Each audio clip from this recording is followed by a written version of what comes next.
Hey. Hi. Hey. I called originally to talk about the everyone's an agnostic statement.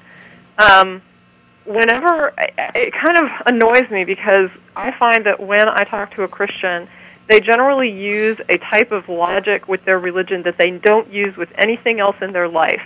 They would never apply the arguments that they apply to their religion to any other pragmatic issue in their existence. Yeah, I think I see where you're going. Although some of them do extend it to other supernatural claims, which is why they get hoodwinked by psychics and other things. Right.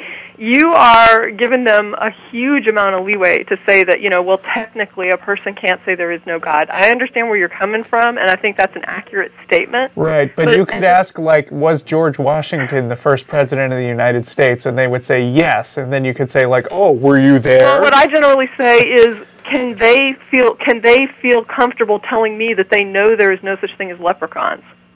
Right. And well, we always do that. I don't know anybody who's going to honestly say, well, no, I really can't say that I don't believe in, that I don't think leprechauns exist. It's like, yes, you do not think that leprechauns exist. Actually, I do say that, just for the sake of intellectual rigor, actually. I say I can't know that leprechauns don't exist. Right, but you're saying that it's part of kind of like a stretch of the argument to show to illustrate that. I'm perfectly happy saying there's no such thing as leprechauns, there's no such thing as unicorns, Santa Claus, or God. Right. But for the purposes of deeper discussion, I'm also willing to say that I don't know that any of those are true. Right. They're just what I believe based on the evidence. Right, but what I'm saying is that the person that asked me, can I say that I don't know God exists, my question to them is, can they say leprechauns don't exist? Right. And they almost always will, if they're honest, they will say, yes, they do say that, they can say that, they're comfortable saying that. It's like, why are you comfortable saying that? Because you know they're not real. Why do you know they're not real? Because there's no evidence for them. They're like little fantasy fairy stories. And if you could prove it, if somebody could prove it, or if there's a shred of evidence for it, then it would be in question. But there's not. And so how often do you have to look at no evidence before you finally just say, you know what, this isn't here? And with, I wanted to also, just while I was on hold, I heard the guy talking about God manifesting in his church. Yeah. And I wanted to let him know that if he's interested, if they'd like to expand their church, James Randi would be happy to give them $1 million if they can simply illustrate this manifestation in a real way. Yeah. I have a feeling, do a lot for a small church. I have a feeling I might have made a mistake in interpreting what he was saying as the funny feeling. He may have actually been talking about a visual or auditory or somehow tangible manifestation of God. I didn't get that impression, but even if he means a personal experience, if he can illustrate that this is God and not just simply some emotional high, Randy will give him $1 million. Yep. Yeah. So, unfortunately, God never shows up in photographs in that church, even though he's really there.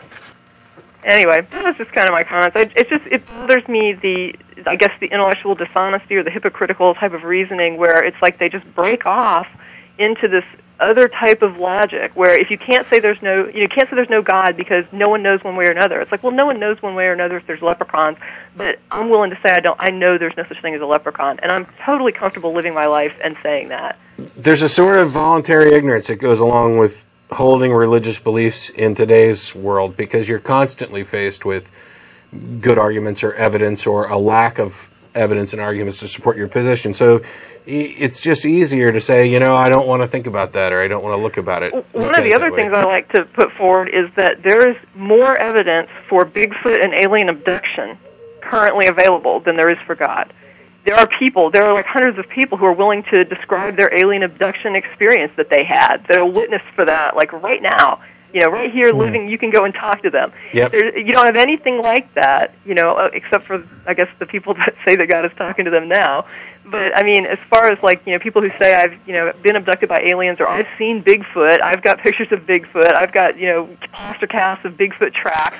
You don't see plaster casts of God tracks, you don't see people saying God abducted me and this was my experience with God, or I've got video footage of God. It's like, there's more evidence for tons of other things that are completely thought of as bunk. But he shows up in tortillas all the time. That's true. In Mexico, there is a lot of evidence for God. In Italy, I guess, too. Yeah, all those reasons that we can all look at that evidence and say, you know what, that's a lot of evidence, but that's not good evidence anyway. Correct. A lot of really it's the same thing we can do.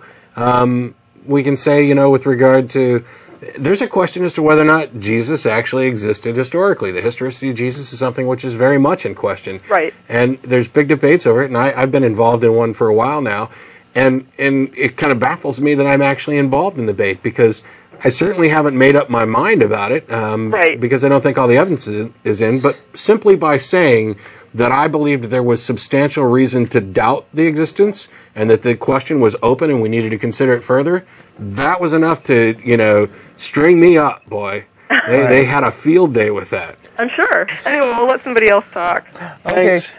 Thank you. Sure. Tracy Bye. is, as almost always, 100% correct. Tracy is one of the ACA members and does our Atheist Eve comic, which appears in the newsletter and online.